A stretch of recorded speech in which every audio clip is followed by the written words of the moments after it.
ಅಖಿಲ ಭಾರತ ಕಾಂಗ್ರೆಸ್ ಪಕ್ಷದ ಅಧ್ಯಕ್ಷರು ನಮ್ಮ ಆತ್ಮೀಯರು ಆಗಿರ್ತಕ್ಕಂಥ ಶ್ರೀ ಮಲ್ಲಿಕಾರ್ಜುನ್ ಖರ್ಗೆ ಅವರನ್ನ ಭೇಟಿ ಮಾಡಿದ್ದೇನೆ. ಇದು ಸೌಜನ್ಯದ ಭೇಟಿ. ಯಾಕೆಂದ್ರೆ ನಮ್ಮ ಅವರ ಸಂಬಂಧ ಕುಟುಂಬದ ಸಂಬಂಧ. ಹಾಗಾಗಿ ನಾನು ಅವರು ಬಂದಾಗೆಲ್ಲ ಆಗಾಗ್ಗೆ ಭೇಟಿ ಮಾಡ್ತಾ ಇರ್ತೇನೆ. ಈ ಸಂದರ್ಭದಲ್ಲಿ ಒಂದಿಷ್ಟು ರಾಜ್ಯದ ರಾಜಕಾರಣ ಅವರ ಗಮನಕ್ಕೆ ತರ್ತಕ್ಕಂಥ ಕೆಲವು ವಿಷಯಗಳನ್ನು ಪ್ರಸ್ತಾಪ ಮಾಡಿದ್ದೇವೆ. ಯಾಕೆಂದ್ರೆ ಬಜೆಟ್ ಬರ್ತಾ ಇದೆ. ಗುಲ್ಬರ್ಗದಲ್ಲಿ ಕುಡಿಯುವ ನೀರಿಗೆ ಸಮಸ್ಯೆ ಆಗಿರ್ತಕ್ಕಂಥದ್ದು ಮತ್ತು ಪ್ರತ್ಯೇಕವಾಗಿ ಕುಡಿಯುವ ನೀರಿಗೆ ಬಜೆಟ್ ಅನ್ನು ಕೊಡೋದಕ್ಕೆ ಪ್ರಯತ್ನ ಮಾಡಬೇಕು ಅಂತಕ್ಕಂಥ ವಿಷಯವನ್ನು ಕೂಡ ಅವರು ಪ್ರಸ್ತಾಪ ಮಾಡಿದರು. ಬಜೆಟ್ನಲ್ಲಿ ಅದನ್ನು ನಾನು ಕೂಡ ಮುಖ್ಯಮಂತ್ರಿಗಳ ಜೊತೆಯಲ್ಲಿ ಪ್ರಸ್ತಾಪ ಮಾಡ್ತೇನೆ. ನಾವು ಯಾವುದೇ ಪೊಲಿಟಿಕಲ್ ಅಂದರೆ ರಾಜಕೀಯದ ವಿಚಾರಗಳನ್ನು ಪ್ರಸ್ತಾಪ ಮಾಡಿಲ್ಲ. ಅಭಿವೃದ್ಧಿ ವಿಚಾರದಲ್ಲಿ ಮಾತ್ರ ಮಾತಾಡಿದ್ದೇನೆ.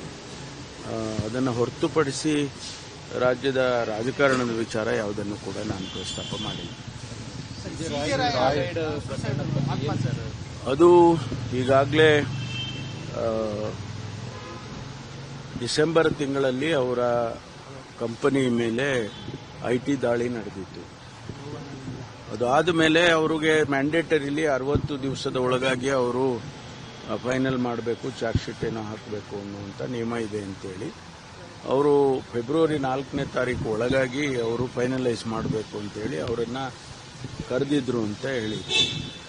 ಅಷ್ಟರೊಳಗಡೆ ಅದನ್ನು ಮೊನ್ನೆ 3 ದಿವಸದ ಕೆಳಗಡೆ ದುಬೈಯಿಂದ ಅವರು ಬಂದಿದ್ದಾರೆ. ಅಧಿಕಾರಿಗಳು ಅವರ ಆಫೀಸ್ಗೆ ಹೋಗಿ ಅವರ ಜೊತೆಯಲ್ಲಿ ಚರ್ಚೆ ಮಾಡಿ ಅವರ ಸ್ಟೇಟ್ಮೆಂಟ್ಗಳು ತಗೊಳ್ಳೋದಕ್ಕೆ ತಿಳಿಸಿದ್ದಾರೆ. ಅದಕ್ಕೆ ಅವರು ಸ್ಪಂದಿಸಿದ್ದಾರೆ ಮತ್ತು ಅವರ ಕಚೇರಿಗೆ ಅಧಿಕಾರಿಗಳು ಹೋಗಿದ್ದಾರೆ ಮತ್ತು ಅವರು ಬಂದಿದ್ದಾರೆ.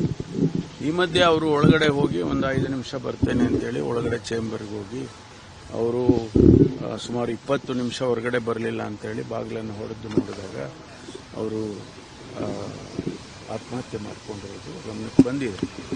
ಇದನ್ನು ಬಿಟ್ಟು ಹೊರತುಪಡಿಸಿ ಇದರ ಹಿಂದೆ ಮುಂದೆ ಏನು ವಿಚಾರಗಳು ನಡೆದಿದೆ, ಯಾಕೆ ಅವ್ರು ಮಾಡಿಕೊಂಡಿದ್ದಾರೆ, ಇದೆಲ್ಲ ತನಿಖೆ ಮಾಡೋದಕ್ಕೆ ನಾನು ಕೂಡ ನಮ್ಮ ಇಲಾಖೆಯವರಿಗೆ ಪ್ರಾಥಮಿಕ ತನಿಖೆ ಮಾಡೋದಕ್ಕೆ ತಿಳಿಸಿದ್ದೇನೆ. ಅದು ಬಂದ ಮೇಲೆ ವಿಷಯಗಳು ಗೊತ್ತಾಗುತ್ತೆ.